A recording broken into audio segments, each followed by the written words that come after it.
Good evening. We'll try again. Okay, good evening. We want to welcome you to pretty much a rare event for us, which is a summer science cafe. So we appreciate you coming to it. Those who don't know, I'm Paul Adams. I'm the director of the Science Math Education Institute, one of my little jobs that I have around there. And the Science Math Education Institute, SMEI, sponsors science cafes for the public on topics that are relevant and timely that come up. And we'll share with you after this presentation when our next one is coming up in the fall to start with. But we do appreciate you coming in. And with that, I won't take much longer because it is summer, but we do have mass shootings and gun control, myths versus realities. But we have two Fort Hays folks here. Dr. Whitney Jeter, she'll wave her hand there. There you go. Newlywed yet, right? Yeah. We heard about that. To that guy right there. So she's giving up honeymoon time to be here to do this, I guess. And Miss Brooke Moore here. Brooke Mann. Sorry, I got it wrong. Okay, so let's welcome them, and I'll turn it over to him. Thank you. Can you all hear us okay if we don't use this microphone? This one is okay, but not this one? Okay. Okay. If we need to, we can switch back. Okay. Okay. Well, thank you so much, Paul, and thank you all for being here. We're really glad that you're here to talk about a very important, very timely, like Paul said, and at sometimes a very controversial issue, controversial topic. I'm Whitney Jeter, and this is my colleague and friend, Brooke Mann. And we thought tonight what we would do is just start a discussion, a dialogue about this particular topic. And how we plan to do that is hopefully in the least controversial way possible. What we'd like to do is really just bring light or shed light to this topic through a psychological perspective. And how we plan to do that is really just through the lenses of cognitive psychology, clinical psychology, and social psychology. So I'm a social psychologist by trade, Brooke is a clinical psychologist, and our third presenter, Trey Hill, is a cognitive psychologist. Unfortunately, he couldn't be here with us tonight because Trey and his wife, Amy, they just recently had a baby about 2 weeks ago. So he's at home taking care of his baby boy and being with family. So we will try to do the cognitive psychology piece justice. But what we plan to do tonight is really just try to tackle and start to address, to have a dialogue about mass shootings. So we'll start off by talking about, well, what are mass shootings and how frequently do they occur? One thing that's going to come up right away is that in our research, what we've realized is that even just defining or conceptualizing mass shootings is very difficult. So we'll start with that piece, but primarily what we plan on focusing on is why do these things happen? And what we'll focus on are a couple of things in particular. So we could certainly have many discussions, many science cafes on factors that would relate to why do these things happen. But what Brooke and I have decided to do is focus on a couple of things, so really direct and guide the conversation by talking about mental illness and also media violence and aggression. We chose these two topics in particular because they are so relevant to this particular topic, but also because of conversations that we've been having on campus, primarily with our students. So we have a lot of really great, really informed and supported discussions with our students where they're giving us information, they're telling us their opinions about this topic, and it seems to be well informed, and we really enjoy those conversations. But we've also frequently heard a lot of misconceptions, maybe some things that are myths that have been spread either by popular media in some way that our students will bring up. And so we try to redirect the conversation and talk more from a research perspective. What does the research say? In particular, what does the psychological research say about this particular topic? So that's where we're coming from, and that's what we're going to focus on tonight. We are in no way experts on gun policy, gun control, gun prevention. We're primarily going to stick with, well, what do we know from a psychological lens? But that's really going to focus on why do these things happen and how frequently do they occur. So with that, I'm going to go ahead and turn it over to Brooke, and she'll kick us off and get us started. So the first things that we wanted to kind of open with, we know this is a very heavy and very important topic. The first thing that we're going to start with is we actually have a few video clips that speak to the emotionality behind these events, mass shootings, and the rhetoric that we hear through the media regarding these events as well.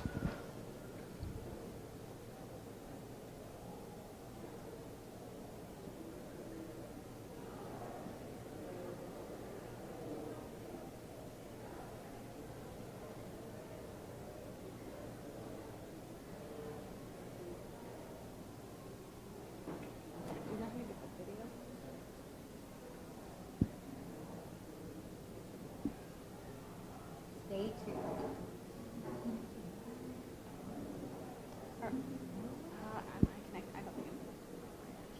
Oh, I gotcha. Yeah. Just kidding. Sorry. Anything that goes wrong tonight is Trey's fault. Take it up to him. These really were his videos. So they were a couple of videos of Jimmy Kimmel talking about the shooting in Las Vegas, where he is from, and he, of course, got very emotional about that. There was one of Rush Limbaugh discussing the gun policy and the need for tighter gun policy in relation to these events. So we'll just skip past those. But before we begin discussing mass shootings, one of the important key factors to think about is how do we define them or how do we conceptualize them? Talk louder. Okay, yeah, that works.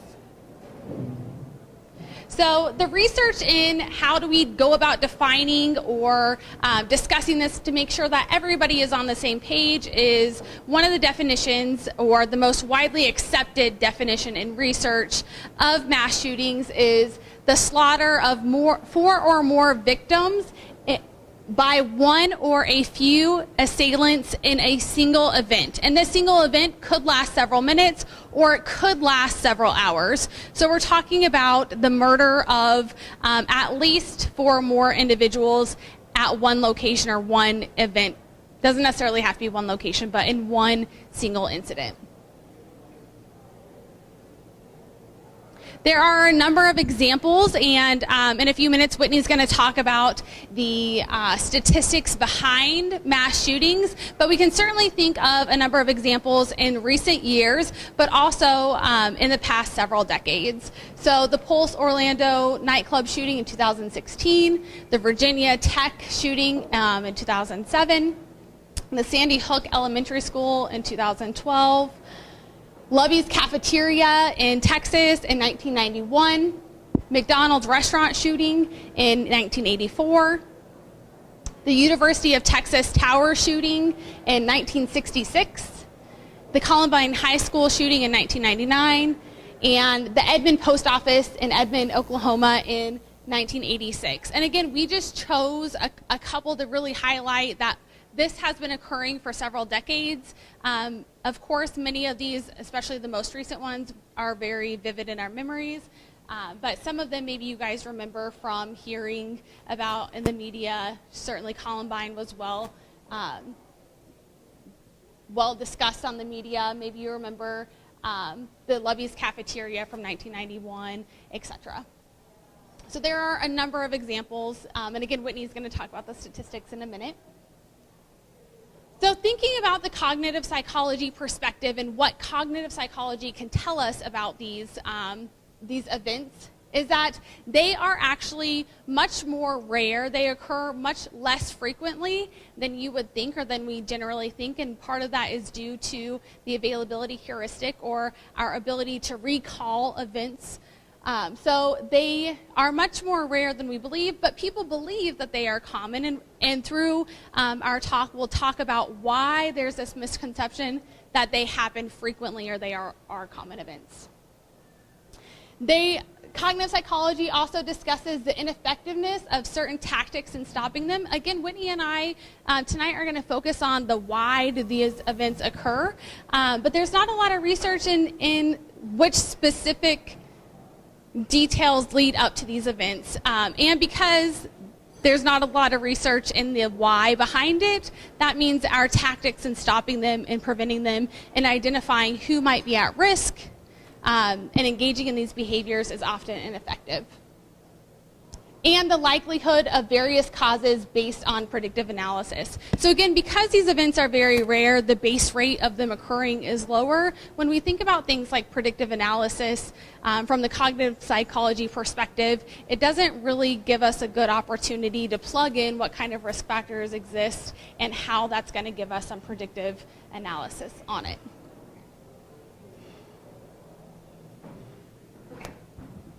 So this slide the title is a little misleading, though. Why should we care about mass shootings? Because we obviously care, right? We're here tonight discussing it. You're here tonight wanting some more information about it and to contribute information about this particular topic.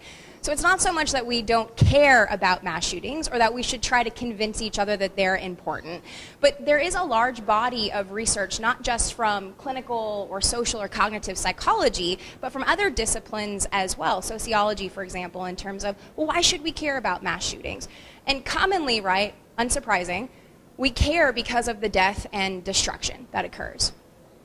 But one thing that I think is important for us to consider about mass shootings that is relevant to what Brooke just mentioned about the fact that they are rare, they happen much less frequently than we think that they probably do, is that they're important because of the death and destruction. But when you really think about it, when you look at the statistics in terms of mass shootings, so we're thinking about it in terms of that conceptualization, that definition that Brooke provided, mass shootings actually only account for a really small slice of gun-related deaths. So the most current estimate that we have right now is about 40 mass shootings in 2018 alone in the United States, compared to with gun-related incidents or events that occur, it's about 7,000. So this is certainly not to say that when you look at the statistic that mass shootings are not important or that we shouldn't care about them. But I think it is worthy of our consideration to take a step back and to think about, well, if death and destruction are really important reasons for why we care about mass shootings, then from a broader perspective, they make up just a small slice of gun-related incidents. I think it's also important to consider and think about what are other causes of death. As morbid as that might be, I think, again, it's important for us, if we're going to start talking about policies and preventions and how to go forward with dealing and managing mass shootings, that's also something worthy of our consideration. So this graphic that we have here is certainly not meant or intended to downplay the tragedy that is mass shootings. So they are, of course, very important, and we care about them for those reasons of death and destruction. But when you take a step back and we consider and we think about causes of death, there are certainly other causes that happen far more frequently or should potentially be at the forefront of our mind in terms of money that we should be spending. So for example, cardiovascular disease and cancer. You can see here, and this graph is a little different than the statistic that I showed that was just about the United States. This is worldwide in 2016, causes of death. So at the very top here we have cardiovascular disease, we have cancers, we have other health-related diseases. At the very bottom is when we start to see things like violence and conflict and homicide. Right? So when we think about this and we take a step back and gather some perspective, again, our intent here is not to say that mass shootings are not important, that we shouldn't think about them and consider them. But our first psychological principle when we're thinking about mass shootings comes up. And Brooke already mentioned this, the availability heuristic.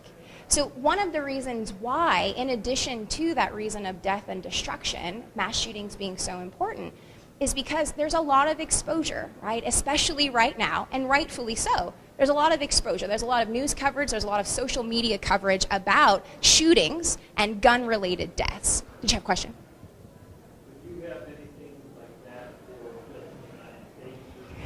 Yes, yeah, definitely. So, absolutely. So the question was, do we have statistics like this for just the United States and not the world? Absolutely. So we had another graph and we actually took it out because it was even harder to read than what we have up there that was just for the United States. And although the numbers look a little bit different, just slightly different, so where the bars go out, it looks a little different. The rank order in terms of these things for things like cardiovascular disease, cancer, they always tend to, or the pattern of the trend is, especially in the United States, they tend to be the same thing. Violence, typically in the United States, when we look at the statistics for that, violence includes everything in terms of wars, in terms of homicides, all gun-related incidents, not just mass shootings. So we didn't put that one up because it was a little misleading, but also it's just a very small chunk when we think about causes of death for the United States. It's a great question, but we still see the same pattern or trend arise in terms of this rank ordering of other causes of death. So again, certainly not saying that mass shootings aren't important, that we shouldn't focus on them. We're here today talking about those things. But it's important to take a step back and think about this availability heuristic. So the exposure, I think, is what puts this in our minds in terms of why it is so important. We spend a lot of our money and our funding on things that you can see here, and again, not meant to get into a political discussion necessarily about these things, but things like terrorism, and the number looks a little different when we think about just the United States. What the availability heuristic says, right, is that we typically will spend more money on things like that, like terrorism or funding for wars, defense, rightfully so. But the funding in terms of things like cancer research, we often underfund that in comparison to things like terrorism. So we can take some of these psychological principles, that's kind of the aim in showing you this, take some of these psychological principles like the availability heuristic, think about exposure and what we see maybe on a daily basis and how it's framed, and start to think about these mass shootings in more of a context in that way. Now we'll come back to the availability heuristic when we talk about media and media violence in particular, and how that might help us to address or answer the question of, well, why do these things happen? But again, it's important to just take a step back and think about these things in context in terms of they do occur less frequently than we think. It feels different though, right? So when you see something like that on the news, when you hear reports of a mass shooting, especially when you hear it of schools or campuses, it feels very different than maybe when you hear things about cardiovascular disease or cancer. And I think an important question that we now have to consider is, why does it feel so different? So when we hear about things like mass shootings, and we think of a reason of death and destruction as a reason why we should care about it, there are other things that we should care about too. But why does it feel so different? Any ideas? Yeah.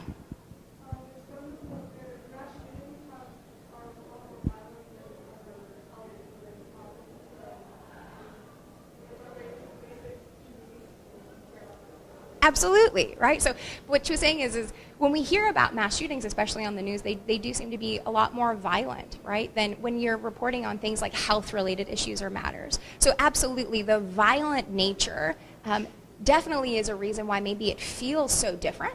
Any other reasons? Yeah. Go ahead.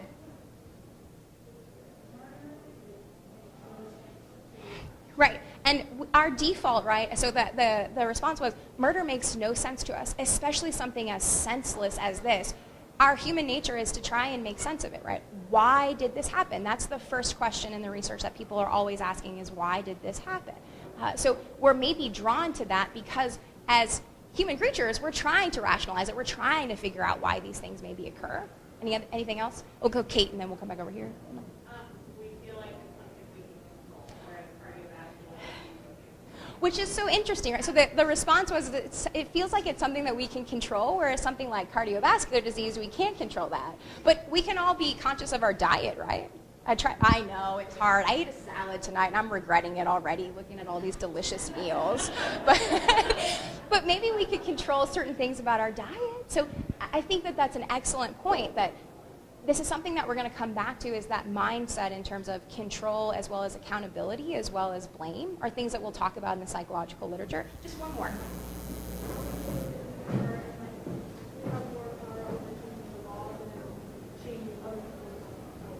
Gosh, I think that's a beautiful sentiment. So we have more power over changing the law, right, than maybe changing someone else's health.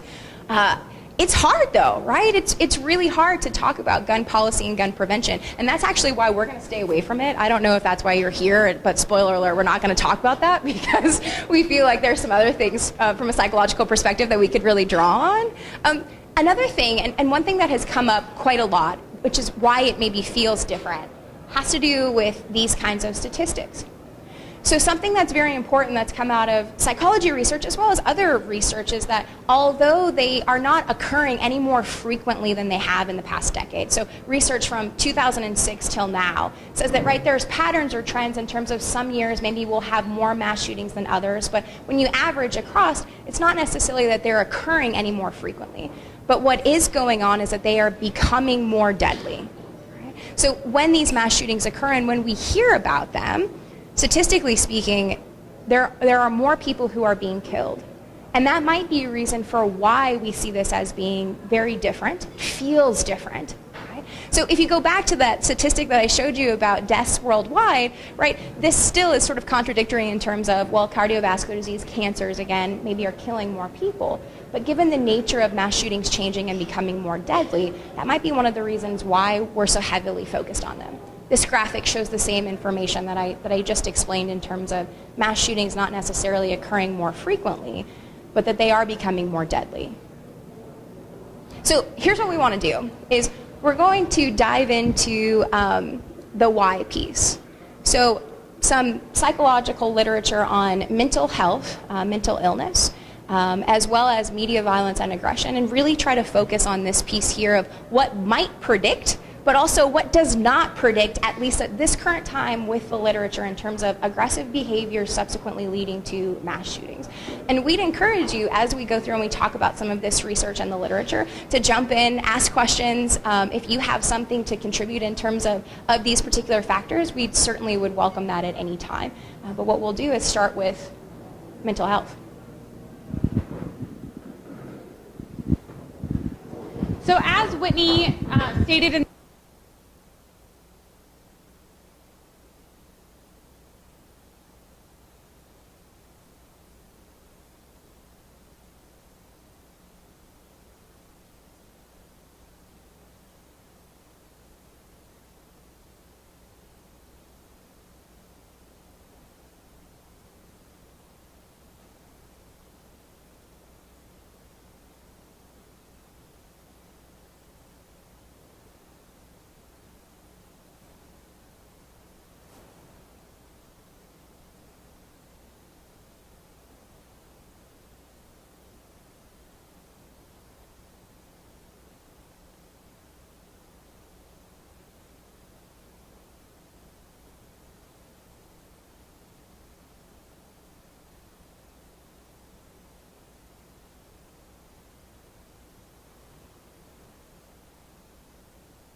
as well. So the research suggests that actually few perpetrators of mass shootings have a verifiable psychiatric disorder or have been in psychiatric treatment.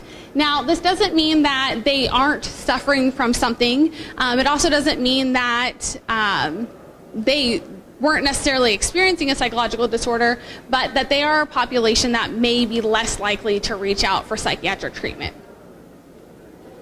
There's also no widely accepted profile of a mass shooter. So for individuals who commit these crimes, we don't have the data on those individuals kind of nailed down to a specific trait where we say if this individual is experiencing or demonstrates these 5 characteristics, they're at a high risk for engaging in mass violence.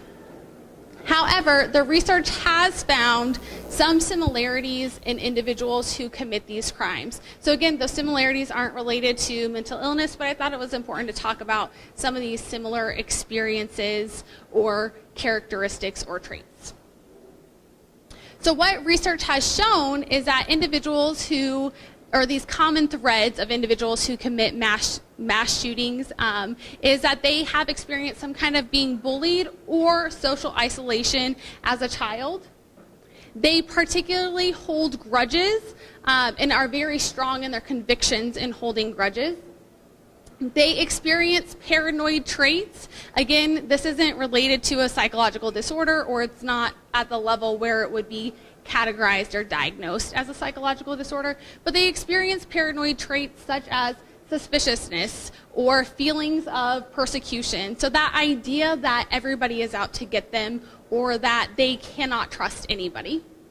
And feelings of social isolation as well. So these characteristics or traits have been shown to be kind of consistent or have been a common thread of individuals who commit mass shootings. In my research, I also found what I thought was very interesting was the trait of narcissism was also found in many perpetrators of mass shootings. So this feeling or this idea of grandeur also related to feelings of I'm going to have some kind of validation through my acts, or the world is really going to see how valuable I am. And we can see these narcissistic themes or trends through statements that perpetrators have made. So Arthur Hawkins committed the Westroads Mall shooting in 2007 in Omaha, Nebraska, and he stated, "Just think though, I'm gonna be famous." Again, that really speaks to his narcissism or that need to have his acts be justified by the world. This other statement that I thought was really interesting as well is from Eric Harris, one of the young men who committed the Columbine shooting in 1999. In a video that was taken before the shootings happened, there's a report of him saying, "Isn't it fun to think we're going to get the respect we're going to deserve?" So thinking about, again, tying it back to that trend of I've been treated wrong, I've been maybe bullied or felt social isolation, I'm going to get the value or respect, and the world is going to see really how valuable I am. The third question I thought of, or I came up with from the psychological lens is, right, the research tells us there's no relationship, or the relationship between mental illness and mass shootings is actually very, very small or doesn't exist. And if this is true, if the research tells us, right, there's no relationship between violence and mental illness, then why does this misconception exist? Why is there this misconception that mass shootings by people with serious mental illness represent the most significant relationship between gun violence and mental illness? And really there are 3 reasons why this occurs. The first one is, oh, sorry, I don't have those bullet points. The first one is that it's an easy explanation, right? We want to have an easy explanation. It's easy for us to understand that, right, if this person is experiencing something like a psychological disorder, if they're experiencing severe distress, then it's that individual's issue that they had, and it's not something else or these other factors. It's also very easy for the media to report on if it's one specific issue, such as a mental illness. Another reason that this misconception exists is when the media reports, when the media first reports mass shootings, they commonly use themes such as this person who was mentally unstable. Maybe they don't necessarily say the words mentally ill or mental illness, but they still use stigmatizing words like crazy or mentally unstable, which then kind of further solidifies this idea. And the third reason is further statements that are made to the media that again solidify this idea that individuals who are experiencing a psychological disorder, they're deranged or evil or hear voices or paranoid. Those statements get solidified in the minds of individuals as well. So this is a statement from the CEO of the NRA that he made after the Sandy Hook Elementary School. The truth is that our society is populated by an unknown number of genuine monsters, people that are so deranged, so evil, so possessed by voices and driven by demons that no sane person can ever possibly comprehend them. Later on in this interview, he actually does use the term mental illness, but even in a short snippet like this where he didn't say mental illness, he didn't say psychological disorder, he still used words that imply a psychological disorder or psychological instability, such as deranged or no sane person.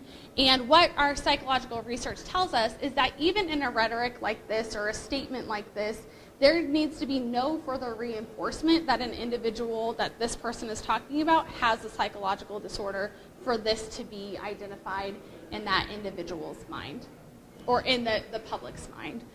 So really the way that we discuss the perpetrators of mass shootings, the way that the media discuss these individuals as well, really influences our perceptions of the link between mental illness and mass shootings.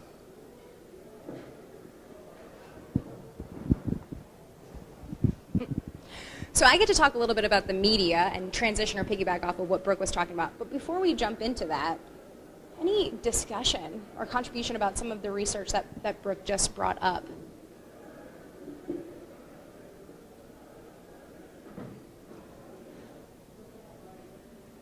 Thoughts? Anything surprising? Yeah.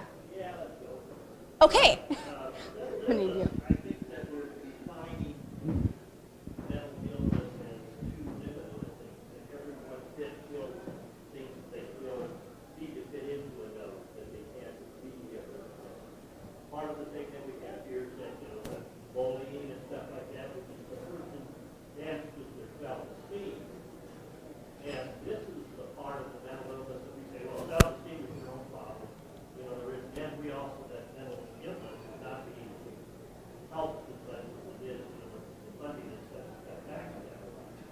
So self-esteem, if I feel that I am unworthy, or people are telling me that I'm unworthy, and so I'm going to try and find something that's going to level the playing ground with, let's say, a lot of these ones are the ones that are different in school, and they're not, you don't see the jocks and stuff like this, but the jocks are the ones that have been beating these kids up all the time. So if I've got something, I don't have the bucket, so I have to do something to do that.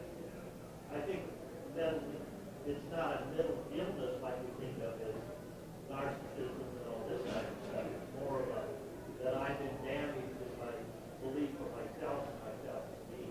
That's great. So he was saying it's not necessarily a mental illness where it's something we diagnose like depression or anxiety or schizophrenia or bipolar disorder, but really kind of looking at the psyche of the individual, that self-esteem piece, absolutely, the way they view themselves. And that's kind of where some of the research on the narcissism comes in place, where these individuals have felt bullied or have been bullied, have felt social isolation, have felt that those around them do not value them, and instead they take it to the extreme to show, right, I have value, I have worth, you're going to be sorry for those statements because I'm going to show you, right, that I have this retribution and I do have value. That's a great point, yeah.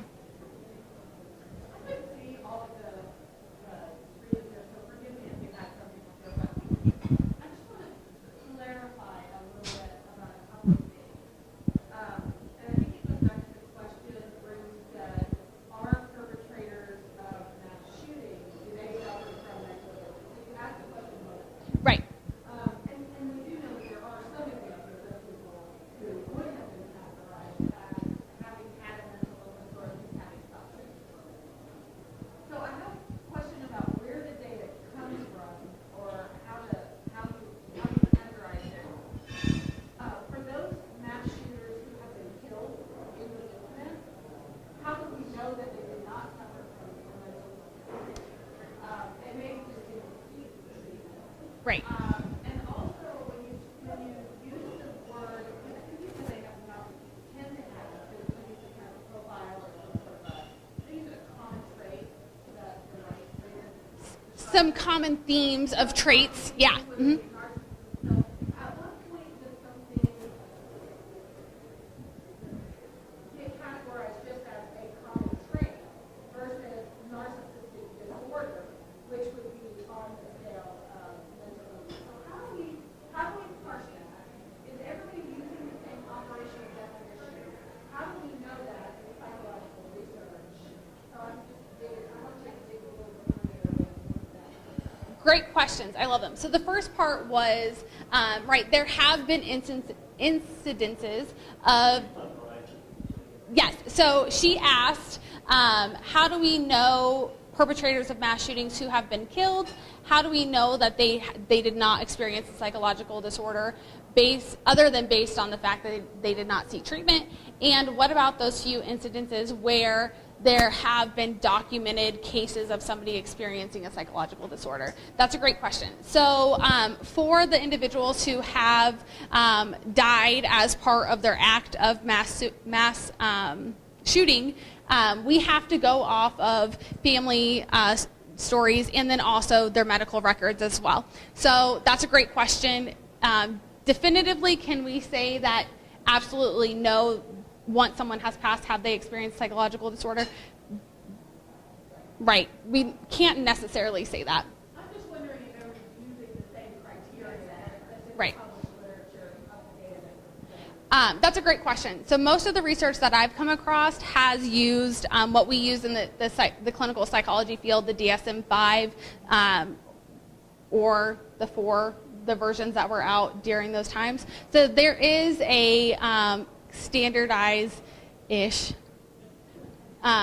way of diagnosing psychological disorders where we do have a set criteria and if that individual meets that criteria.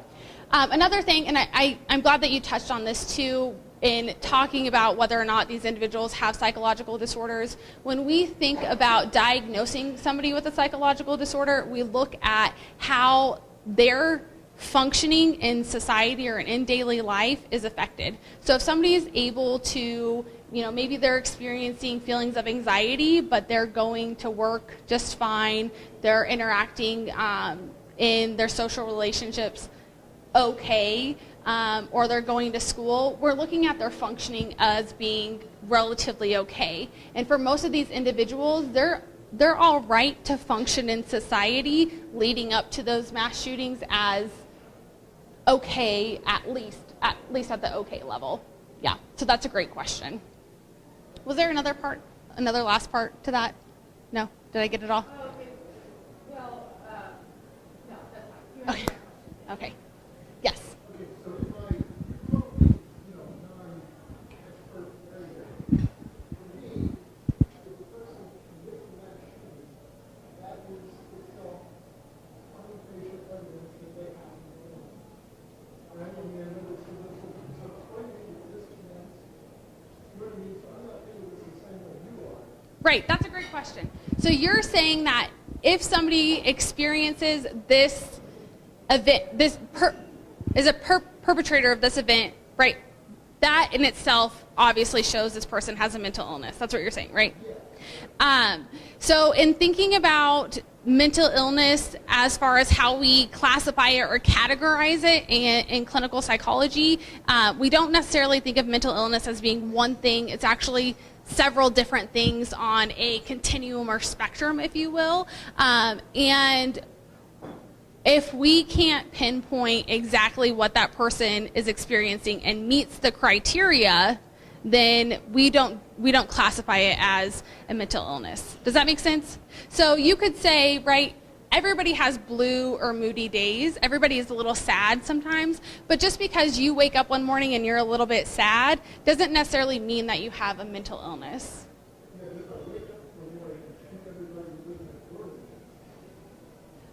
But that doesn't, as far as the way that we classify it or categorize it or diagnose it, that doesn't necessarily mean, right? It's semantics, really, yeah.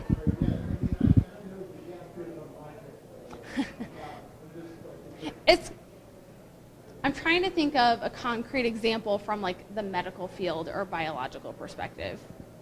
Let me think about that for a minute. Right.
And that's a good point too. So retrospectively, right, you know, the old saying, hindsight's 20/20. When something horrific like this has happened, your hindsight is going to be thinking about every issue that that person had, even if, right, so that person got in a fight with their best friend in 5th grade and punched someone. Maybe we should have known then, or so we kind of have this tendency or bias then once these negative events have occurred that we think of these negative attitudes. The research bases it on case studies that are based on retrospective.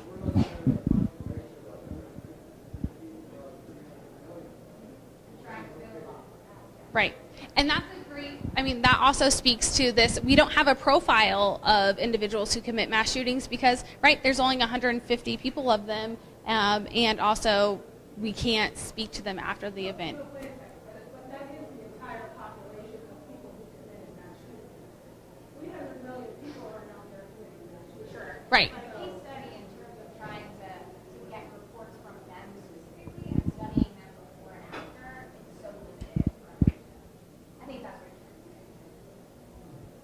So that leads me to my next question. If you could really study this, what data do you want? So I really like this question because I came across this in the research as to how do we study individuals who commit mass shootings, and we come across these same issues when we're studying suicide as well.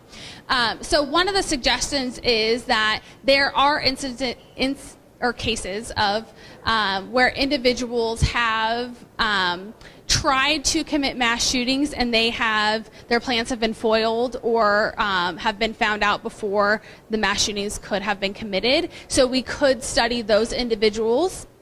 However, there might be something inherently different between individuals who plan it, try to commit it, and those who actually carry out their plans.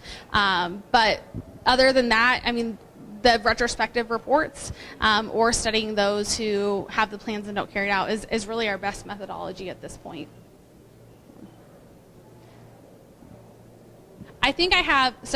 Brad, I think I have an example of your question, of your thing. So I don't know a lot about cardiovascular disease, but if somebody has a heart attack, is anyone in the medical field? Maybe I should Google this real quick. I think if somebody has a heart attack, that doesn't necessarily mean they have cardiovascular disease, even though they had a cardiovascular event. So we could think of a mass shooting by somebody who, obviously was suffering deeply as kind of an example of that. They were suffering. Maybe they have experienced some of these things like depression or suspicious thoughts or even maybe some delusions or paranoia, but that doesn't necessarily indicate that they would have a psychological disorder. Does that kind of make sense? Okay. Any other questions before we head into the social psychology perspective? No? Okay. Those were all great. Thank you so much for asking.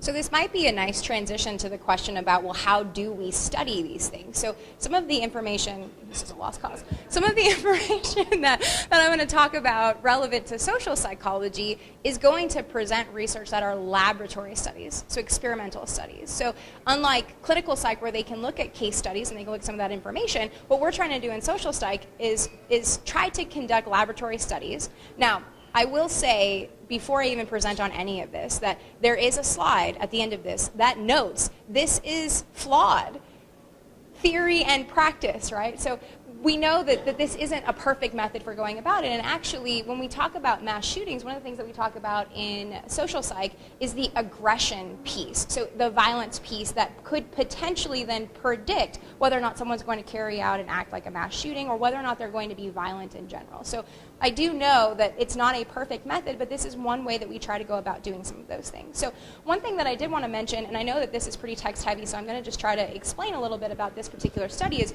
when Brooke was telling me about mental illness and maybe somewhat of a misconception in terms of everyone who carries out a mass shooting having a mental illness of some kind. One thing that really got me thinking in the social psych literature is about attitude formation. So how do we generate maybe these attitudes or these feelings about people who maybe do have a mental illness? And then the important piece or the practical piece of that then is then how do we go about making policies or how do we think about funding for people who maybe have a mental illness, especially if our attitude might be one that's pretty unfavorable, if we think that everyone who's committing a mass shooting has a mental illness potentially. So there is a study, it came out in 2013, and it was one of the first of its kind to really look into this. And it kind of shocks me and surprises me that this is one of the first studies that was published on this particular topic, which is news coverage. So how do we cover mass shootings? And does that coverage then impact attitude formation? And in particular, when you see a news article or you see something on the news or social media, how does that then help us to form attitudes about a particular person? And for this study, it was about someone who suffers from a mental illness. So it's a pretty simple methodology what they did, but it is an experiment to where they gathered a national sample, and the sample was only about 1,700 people. In psychology, that's still a pretty decent sample for social psych. So 1,700 people across the United States. And what they did was they just generated 3 different stories, news coverage stories. So the first story was just facts about a hypothetical mass shooting. So they made up this event, they made up this person, and they were providing facts about the event and about the person. But the important thing is that the facts stated that the person who committed that mass shooting and who they'd killed was that this person had a mental illness. They suffered from a severe mental illness. So really just facts about the case and the person was story number 1. They then just tweaked that story a little bit by still presenting those facts about that individual and that they suffered from a severe mental illness. But what they did is they added a little paragraph at the end of the news coverage or of the story that said something to the effect of, this is a dangerous person. All people who have a mental illness are dangerous people. And if they're going to these lengths and causing this dangerous environment, then what we need to do is take away weapons from these dangerous people. So they used the language dangerous people many times throughout the article. There was a third story then that still had the same facts about the individual who perpetrated the mass shooting, that they suffered from a severe mental illness. But the thing that they had at the end was a paragraph about how, more broadly speaking, something that we might need to do is to have maybe some better policies on gun control. But specifically what they were advocating for was there was a proposal to restrict large capacity magazines. So they used a lot of language about dangerous guns and didn't so much talk about the person with the mental illness. So not surprisingly, when they asked people about their attitudes, okay, and if you were a participant in this study, you only read one story. So you either read story 1, 2, or 3. Not surprisingly, when they asked them about their attitudes about people with mental illness, everyone, regardless of the story that they read, said they had unfavorable attitudes. So I don't want to work with that person, obviously. I don't want to live by that person. I don't want this person in my community. So regardless of the story, that was their attitude. However, something that's kind of interesting here is that people who got story 1, so just the facts about the person and facts about the situation, that they did have a severe mental illness, so story 1, and people who got story 3, so the facts plus the paragraph about restrictions for the large capacity magazines, they actually, in their self-reports, that they had more favorable attitudes to gun control in general. So they asked them a battery or a series of questions about different policies that could be enacted beyond just restricting the large capacity magazines. And participants said that I would endorse those things, or I'm reporting that I have a more favorable attitude to those things. They also reported that they would have a more favorable attitude towards other types of policies not directly related to guns. So things like potentially increasing mental health funding, outreach programs, bullying prevention programs at school for increasing self-esteem. So individuals who got story 1 and story 3, they had more favorable attitudes about that at the end of the study. Participants who got story 2, that was really focused on the dangerous person with this mental illness, did not have favorable attitudes. They had very unfavorable attitudes about all types of policies, not just gun policies, but also policies about maybe going into the schools and doing some training and education. So what we can maybe take out of this, and this study sure is ripe with some limitations. It's one of the first of its kind to really do this back in 2013. But what we can take out of this is the way that that information is covered. Right? So focusing on dangerous person, as opposed to maybe still reporting on the facts, the person was still mentioned, everything was exactly the same in story 3. But what they're doing is framing it more so around things like maybe dangerous guns or proposing specific types of policies that might change people's attitudes a little bit about how we go about managing things like mass shootings. So what the researchers are concluding from this particular study is that when you focus on just one individual, and individuals with mental illness, you're really just citing one cause, right? You might be turning people off to other possibilities about what we could do and how we could manage mass shootings. Versus the way that you frame it or the language that you're using certainly can change maybe attitudes for other things in terms of not only gun policy, but also other things that we might do to manage these types of situations. So with this study, at least, framing does matter. And there are many other social psychology studies, not necessarily about mass shootings, but about attitude formation that say the same thing. The way that we frame information and how we're exposed to it certainly does impact our attitudes. Now, I know you're out there saying, I know my husband is thinking this, well, attitudes don't predict behaviors, and he's absolutely right. So attitudes are not always predictive of our behaviors, but they are a first step in terms of, if I don't have a favorable attitude about policies, not just gun control policies, but other policies too, like maybe increasing funding for mental health, that's certainly not going to translate at all to behaviors. So I think that these things are important for us to consider, the media coverage and how we go about covering that information. Yes? Oh, okay. What extent do they control for things like political? Good question. So what they tried to do, so Jenny's question was, so to what extent do they control for other factors that might, right, impact these results? For example, political beliefs. So what they did is they did analyses where they did control for those particular types of demographics. So they had ideas based on previous research about, well, what things in particular, what factors might contribute to changing or fluctuating their results based on individual differences. So they did analyses to control for that, but what they also did is just random assignment to each of these conditions to try and ensure that the groups that we have are pretty equal in terms of some of those things. So maybe equal numbers of people who are affiliated with a particular party, religious affiliation, age, geographic location were all things that they try to consider in that. Really good question. Now, I don't know how much time we've got left here. So what I want to do is I'm actually going to go ahead and skip over this part because I was going to I know. This is the classic study in social psychology. It happened in 1995 when Mighty Morphin Power Rangers were still cool, and people might argue that they're still pretty cool now. But they conducted a study. This was around a time when people started to think, wow, so if the media really does play a role, right, in influencing our behaviors, I'm sure that you've heard or you're aware or at least gotten in on the debate about whether or not video games cause aggressive behaviors or at least the very least influence it. So this study was actually conducted as a means to try and get at or address part of that question. So it was in 1995 when Mighty Morphin Power Rangers came out, and with kids in particular, what they wanted to try to do was see what kind of effect that viewing had.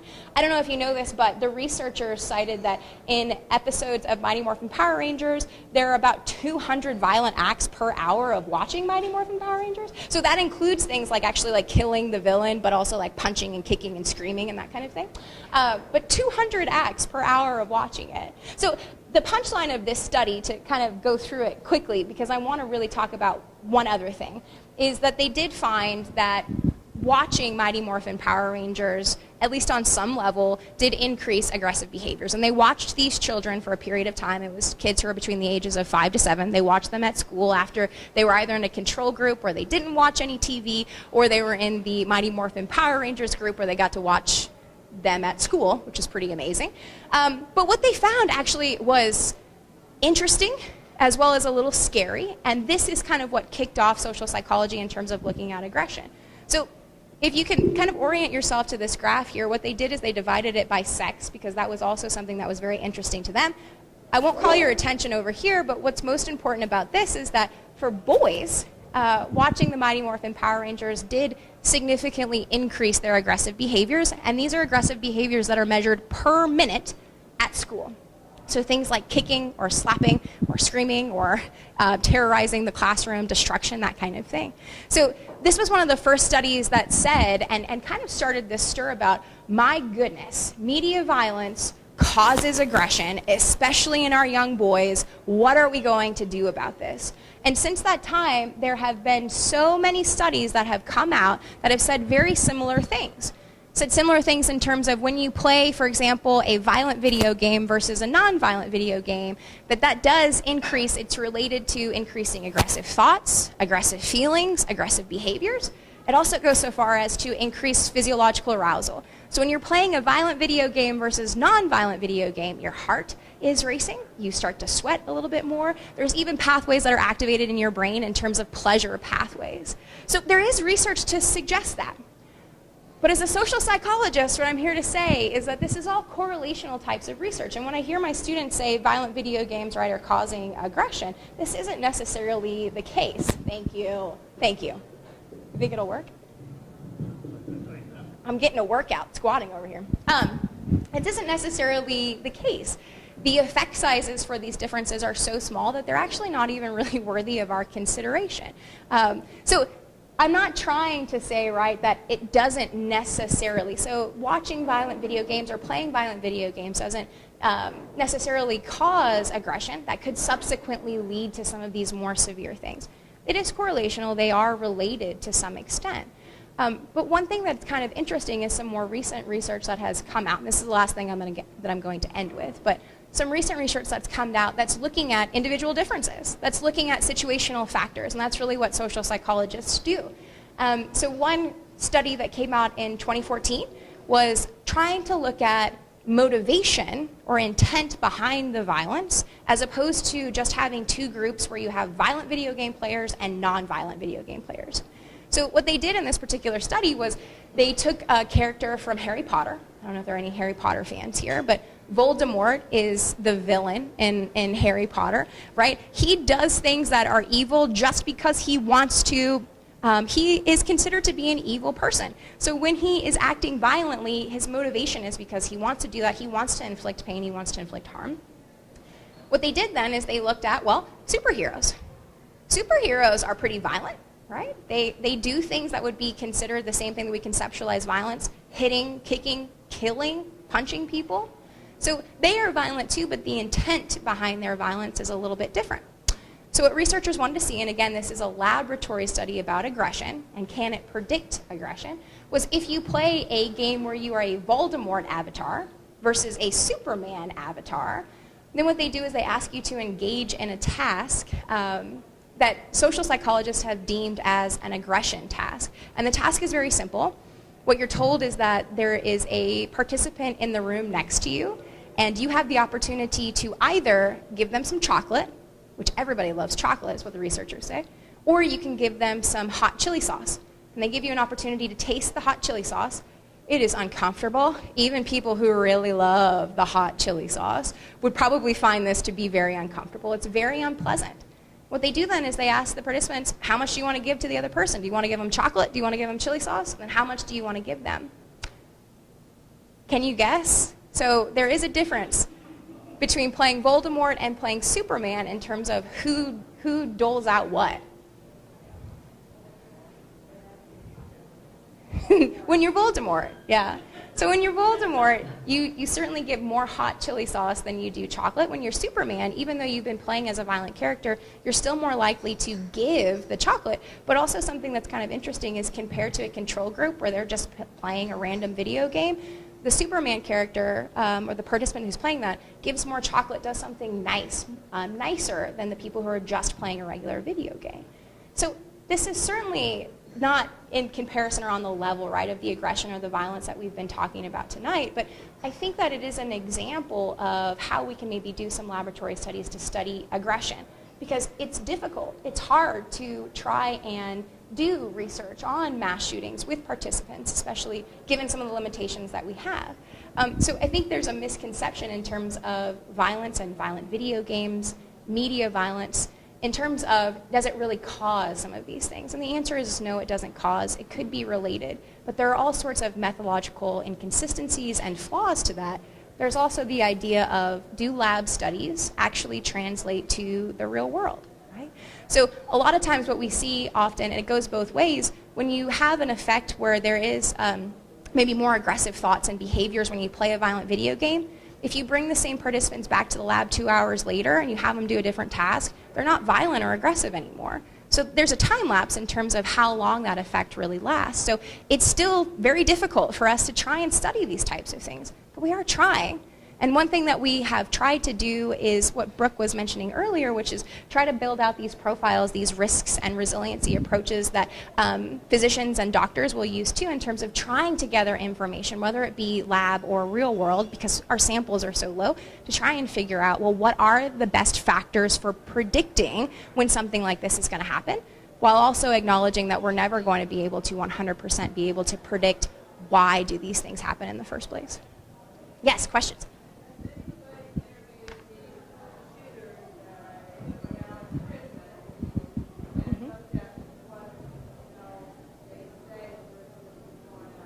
Absolutely. So there's lots of interviews, case studies, when you can actually interview those people. What's interesting about that kind of relates to this graphic that we have made to further along the dialogue and discussion at a later time, which is they are talking about a whole host of issues and different factors that have contributed to that. A lot of times what people will talk about is the bullying, the social isolation, the low self-esteem, but one of the big things too is also trauma or environmental experiences that they've had, for example, at home. Another thing is about rearing, so in terms of how they were raised, rearing, how they were raised, and the environment that they were raised in. They often talk a lot about those factors. Those factors might contribute to diagnosis or criteria for things like mental illness, but even when we interview those folks, there are lots of different factors that will pop up to their explanation as to why they engage in those particular types of behaviors.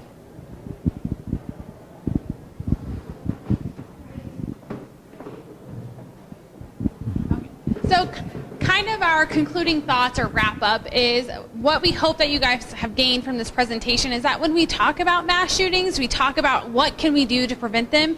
It's such a complicated issue because there are so many different factors that go into playing, or so many factors that do play a role in this as well.